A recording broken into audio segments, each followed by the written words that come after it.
Hello दोस्तों, आज इस वीडियो में मैं आपसे मोलरता और मोललता के बारे में बात करूंगा।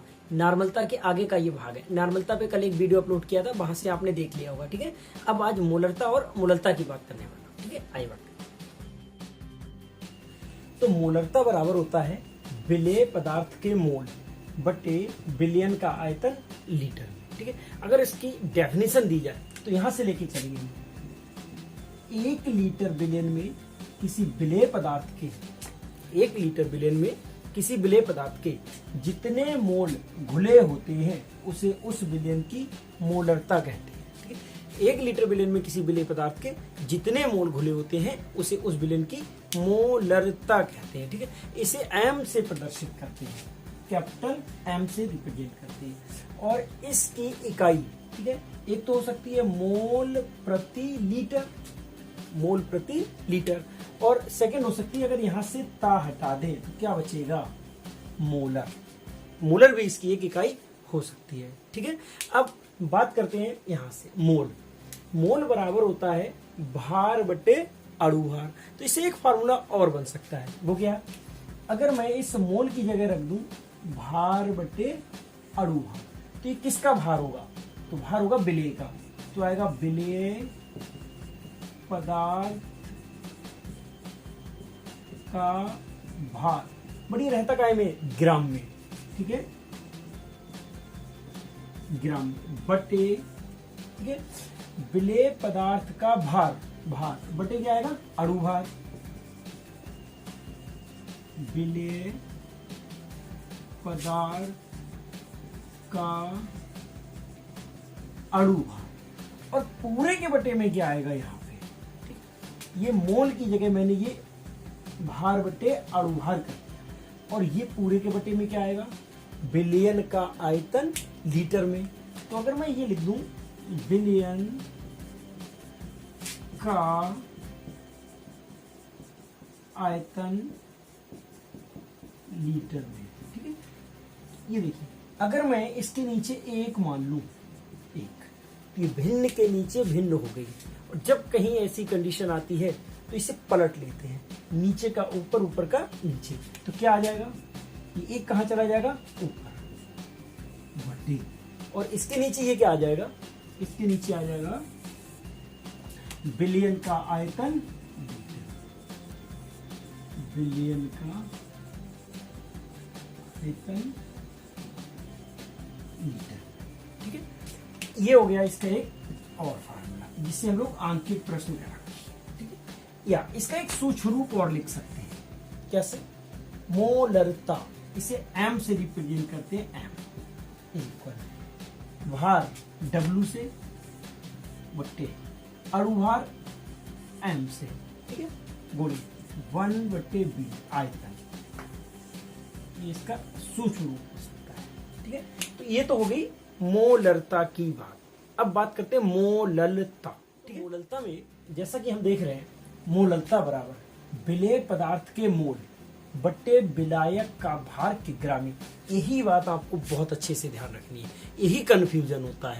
तो यहाँ पे इसमें और उसमें अंतर क्या है, ये सेम है विलेय पदार्थ के मोल, बट यहाँ पे चेंज है, यहाँ विलायक का भार किग्रा में, विलायक का भार किग्रा में, वहां था बिलियन का आयतन लीटर में। बट यही ध्यान रखना है आपको, यही मिस्टेक करती है। मोललता डेफिनेशन कैसे दी जाएगी इसकी, 1 किग्रा, 1 किग्रा किसमें, विलायक में, 1 किग्रा विलायक में किसी विलेय पदार्थ के जितने मोल उपस्थित होते हैं उसे उस बिलियन की मोललता कहते हैं। 1 किग्रा विलायक में किसी विलेय पदार्थ के जितने मोल उपस्थित होते हैं उसे उस बिलियन की मोललता कहते हैं। इसे स्मॉल एम से रिप्रेजेंट करते हैं, स्मॉल एम, और इसका मात्रक मोल प्रति किग्रा, इसका मात्रक मोल प्रति किग्रा, या इससे ता हटा दो, क्या बचेगा, मोलल, मोलल होता है। ठीक है, अब जिस तरह से हमने मोलरता का एक फार्मूला और बनाया था उसी प्रकार से इसका भी बन सकता है। क्यों, यहाँ पे भी क्या आया है, मोल, तो इसका एक फार्मूला बन सकता है हमारे लिए। अब ये बनेगा मोललता, मोललता बराबर विलेय पदार्थ का भार क्या में रहेगा, ग्राम में, ठीक है, बटे विलेय पदार्थ का अणुभार गुणे 1/, वहां क्या आया था, वहां आया था बिलियन का आयतन लीटर में, बट यहां क्या आएगा, विलायक का भार किग्राम में, विलायक का भार किग्राम में।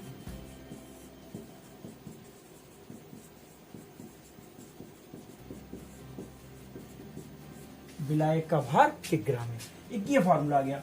अब अगर इसका सूक्ष्म रूप लिखना है आपको तो या करके ऐसे लिख सकते हैं, मोललता, इसे स्मॉल एम से रिप्रेजेंट करते हैं हम लोग, तो स्मॉल एम, भार अगेन डब्ल्यू, अणुभार अगेन एम, 1/, यहाँ क्या है, भार, यहाँ भी भार है, तो ये विलायक का भार है, वो विलेय का भार है। विलेय की मात्रा किसी विलेय में कम होती है, विलायक की मात्रा ज्यादा होती है, तो इसलिए इसे स्मॉल डब्ल्यू से और इसे कैपिटल डब्ल्यू से एक फार्मूला लिख सकते हैं, ठीक है।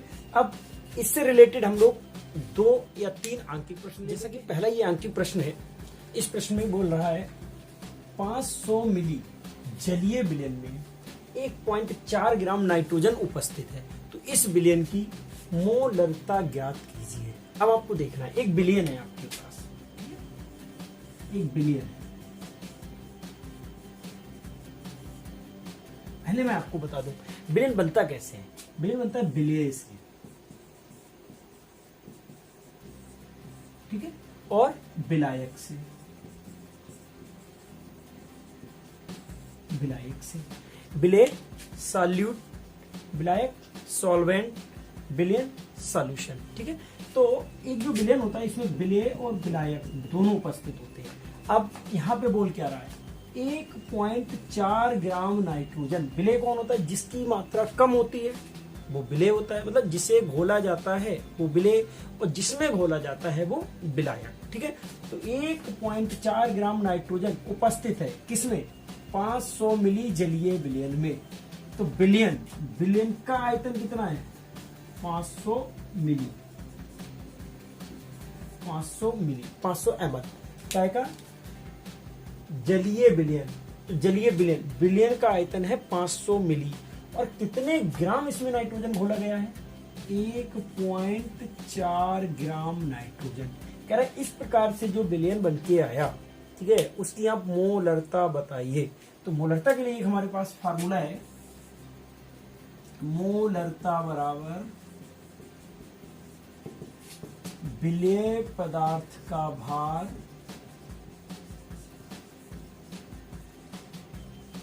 काय में, ग्राम में, बटे विलेय पदार्थ का अणुभार और गुणे 1/, विलयन का आयतन। तो यहां से देखना है आपको, विलयन का आयतन कितना है 500 मिली, और विलेय पदार्थ का भार कितना है 1.4 ग्राम। हम लोग इसे आगे लेते हुए चलते हैं। हमने क्या किया, गुणे 1/, ठीक है, विलयन का आयतन लीटर में। अब विलेय पदार्थ का भार कितने ग्राम घोला गया है, 1.4 बटे जो विलेय है उसी विलेय का हमें क्या लिखना है, अणुभार। तो विलेय कौन है, नाइट्रोजन, नाइट्रोजन को कैसे डिनोट करते हैं, N2, नाइट्रोजन गैस की बात हो रही है ना यहाँ पे। तो एक N का होता है 14, 2 का कितना होगा, 14 दूनी 28, अणुभार कितना लगेगा विलेय का, 28, 28, 1/, विलयन का आयतन लीटर में, तो कितने लीटर आयतन है 500, ठीक है। बट यहाँ पे आयतन काय में लिया जाता है आपको, लीटर में, यहाँ काय में दिया है ml में। तो इससे चेंज करने के लिए आप लोग 1000 से इससे क्या करेंगे, भाग करेंगे। तो ये क्या करें हम लोग, इससे कहा ले जाए ऊपर, 1000 यहाँ ना लिख के हम लोग यहाँ लिखेंगे, ठीक है। अब क्या करना है, कैलकुलेट कर लो, ठीक है। कितना आ गया 0.1, और इसका यूनिट क्या होता है, मोल प्रति लीटर, या क्या यूनिट दे सकते हो, मोलर, या केवल इसके आगे कैपिटल एम लिख दो। ठीक है, ये इसका आंसर आ गया। अब इसका नेक्स्ट क्वेश्चन लेते हैं हम लोग। इस क्वेश्चन में देखते हैं सल्फ्यूरिक अम्ल का, इस सल्फ्यूरिक अम्ल क्या होता है। ठीक है, तो इसे हम लोग क्या बोलते हैं, H2SO4। ठीक है, का 0.2 m। इसका मतलब क्या, ये मोलरता दे रखी है आपके लिए। ठीक है, विलयन बनाने के लिए 250 ml, ये क्या दे रखा है, आयतन दे रखा है, जल में इस अम्ल के कितने ग्राम घोलने पड़ेंगे। इस क्वेश्चन को आप ऐसे समझ लीजिएगा। ठीक है, विलयन बनाना है आपको 250 ml। ठीक है, 250 ml ये आयतन दे रखा है आपके लिए। अब कह रहा ना इसमें कितने ग्राम घोलूं, किसके में, H2SO4 के कितने ग्राम घोलूं कि इस विलयन की मोलरता कितनी हो जाए, मोलरता मतलब m 0.2 कितनी मोलरता हो जाए। इसे कैसे कैलकुलेट करेंगे, पहले सवाल समझिएगा। सवाल क्या कह रहा है हमारा कि हमें 250 मिली विलयन बनाना है। ठीक है, इसमें हम कितने ग्राम सल्फ्यूरिक अम्ल को घोलें कि उस विलयन की मोलरता कितनी हो जाए, 0.2 m हो जाए। तो हमारे पास एक फॉर्मूला है, m बराबर W/m बोले 1/b, जहां m भार, अणु भार, 1/b, b आयतन, अणु भार। अब H2SO4 के अणु भार की बात कर लेते हैं। H2SO4, ठीक है, इसका कितना होता है 1, इसका कितना होता है 32, और इसका कितना होता है 60। अब इसे कैलकुलेट करो, 2 एकम 2, 32, 16 चौका 64, कौन करोगे 98। इसका अणु भार, इसका मतलब इसकी वैल्यू आ गई, कितनी आ गई 98। अब आगे कैलकुलेट करते हैं। ठीक है, मान लगाते हैं हम लोग m, इसका वैल्यू कितना है 0.2 m। W ये काउंट करना है आपको, ये वाला। ठीक है, ये अभी आपने काउंट किया था 98, 1/b, b कितना दे रखा है आपको 250। बट एक बात ध्यान देनी है आपको, यहाँ पे ये ml में दे रखा है, आप इसे लीटर में जब कन्वर्ट करेंगे तो क्या कर लेंगे, ऊपर 1000 कर लेंगे। ठीक है, अब इसका क्रॉस मल्टीप्लाई कर ले हम लोग, ये इस तरह से W बराबर 98, 250, जिसके फेवर में आएगा वो इसके बटे में चला जाएगा। ठीक है, अब अगर ये पॉइंट हटा लूं, यहाँ पे 0 आ जाएगा, इसे डिवाइड करेंगे 240 आ जाएगा। ठीक है, 2 से इसे काट लो, 2 दूनी 4, 20 आ गया। 20 से इसे काट लो, 20 चौक 80, लगाया पॉइंट, कितने बचे थे यहाँ पे 18, 1 से 80 हो गए। ठीक है, तो 20 ने यानी कि 9, W बराबर 4.9, W है क्या में आएगा, ग्राम। ये इसका आंसर, मतलब मुझे इतनी मोलरता का विलयन 250 ml विलयन बनाना है, तो इसमें H2SO4 के कितने ग्राम घोलने पड़ेंगे, 4.9 ग्राम। ठीक है, तो इस तरह के आपकी किताब में और भी क्वेश्चन दे रखे हैं। एक दो क्वेश्चन में आपकी मोलरता ले लेता हूं। ठीक है, ये मोलरता का क्वेश्चन है। ठीक है, देखते हैं।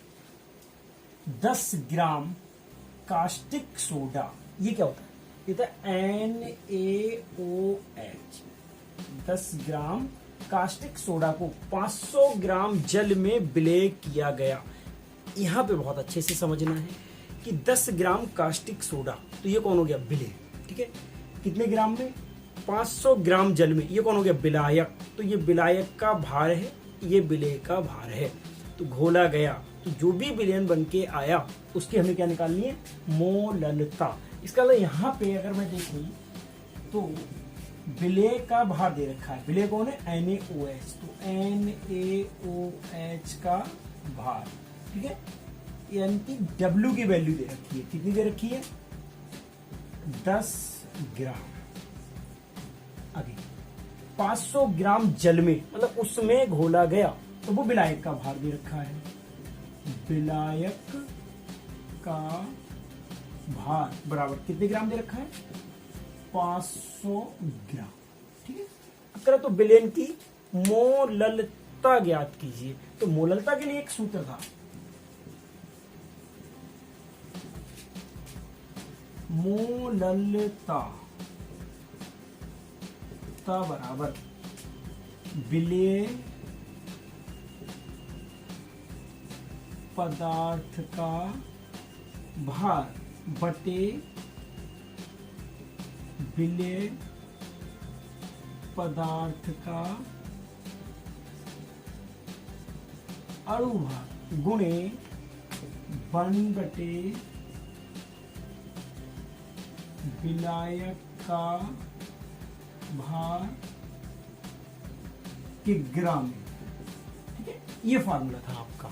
अब इनमें केवल मान लगा दीजिएगा और आपका आंसर आ जाएगा। जैसे विलेय पदार्थ का भार कितने ग्राम है, 10 ग्राम बटे विलेय पदार्थ का अणुभार NaOH है, इसका अणुभार होता है 40। ठीक है, कैसे? Na का होता है 23, O का होता है 16, इसका होता है 1, जोड़ो 16 1 17, 17 23 40 गुणे 1/, विलायक का भार किग्रा में। ये कैसे काउंट होगा? विलायक का भार किग्रा में कितना दिया है, 500, बट काय में दिया, ये ग्राम में दे रखा है आपको, तो किग्रा में कन्वर्ट करने के लिए ऊपर कितना ले लोगे, 1000। ठीक है, अब इसे कटिंग कर लो, 500 दूनी 1000, 10 चौक 40, लगाओगे, लगा लो पॉइंट, उतार लो 0, 4 पंजे 20, और स्मॉल m लिख दो, चाहे इसके आगे लिख देंगे आप मोलल या मोल प्रति किग्रा। ये इसका अगला क्वेश्चन, एथेनॉल के जल में, ठीक है, एथेनॉल ये क्या होता है, C2H5OH, एथिल अल्कोहल को एथेनॉल भी कहते हैं। ठीक है, ध्यान रखिए, ये इसका IUPAC नाम होता है। एथेनॉल को जल में 1 बिलियन की मोललता कितना है, 1.6 m, तो 500 ग्राम। ठीक है, बिलियन में उपस्थित एथेनॉल की मात्रा ज्ञात कीजिए। मतलब एथेनॉल दे रखा है और इसका भार ज्ञात करना है आपको, मोललता दे रखी है, तो मोललता स्मॉल m हुआ करता है, कितना है, 1.6। ठीक है, इतनी मोललता हो गई। आगे विलायक का भार दे रखा है, कितना दे रखा है, 500 ग्राम। ठीक है, अब आपसे कह रहा है कि एथेनॉल की जल में मतलब कितना मात्रा उपस्थित है इसका, तो W निकालना है, स्मॉल w। विलेय की मात्रा आपको क्या करनी है, काउंट करनी है। एक बार क्वेश्चन को पुनः समझ ले। क्वेश्चन कह रहा है एथेनॉल के जल में 1 बिलियन की मोललता, मतलब एथेनॉल का 1 बिलियन बना है। ठीक है, जिसमें उसकी मोललता कितनी बनी है, 1.6 m है। ठीक है, कितने में है, 500 ग्राम में है। तो ये बताना है आपको उसमें एथेनॉल कितना घोला गया कि मोललता इतनी हो जाए। तो विलेय पदार्थ का भार पूछा है इसमें। तो हम लोग सूत्र लगा लें, और सूत्र हमारा है, स्मॉल में अगर लिखता हूं मैं तो स्मॉल m बराबर 1/कैपिटल W, ये मोललता का फार्मूला हुआ करता है। ठीक है, अब बात करता हूं मैं यहां से m। मोललता कितनी दे रखी है हमारे लिए, मोललता दे रखी है 1.6, भार हमें निकालना है। ठीक है, बटे स्मॉल m, ये था अणुभार, तो C2H5OH एथिल अल्कोहल, C2H5OH, इसका जब अणुभार निकालेंगे तो इसका वेट होता है 12, 1, 16, 1, 24, 5 और 6 और 16, टोटल आ जाएगा आपका 46। ठीक है, कितना आ जाएगा, 46। तो ये इसका आ गया अणुभार गुणे 1/V। ये विलायक का भार कितना आया, 500। बट ये काय में है, ग्राम में, हमें काय में लेना होता है, किग्रा में। ठीक है, तो किग्रा में लेने के लिए हम लोग क्या करेंगे, यहाँ पे 1000 कर लेंगे। अब अगर मैं इसके फेवर में इस सूत्र को कन्वर्ट करूंगा या क्रॉस मल्टीप्लाई करूंगा तो क्या आएगा, W बराबर, ये सब एक साथ में जाएंगे। ठीक है,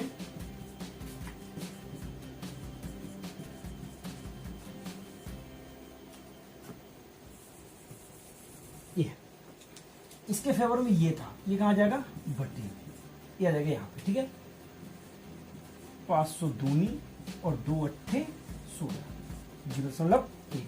अब इसे कैलकुलेट कर लो, 8 6 48 के 8, हासिल के 4, 8 चौक 32 और 4 36, कितने के बाद, 1 के बाद, और ये काय में आएगा, ग्राम में, मतलब 36.8।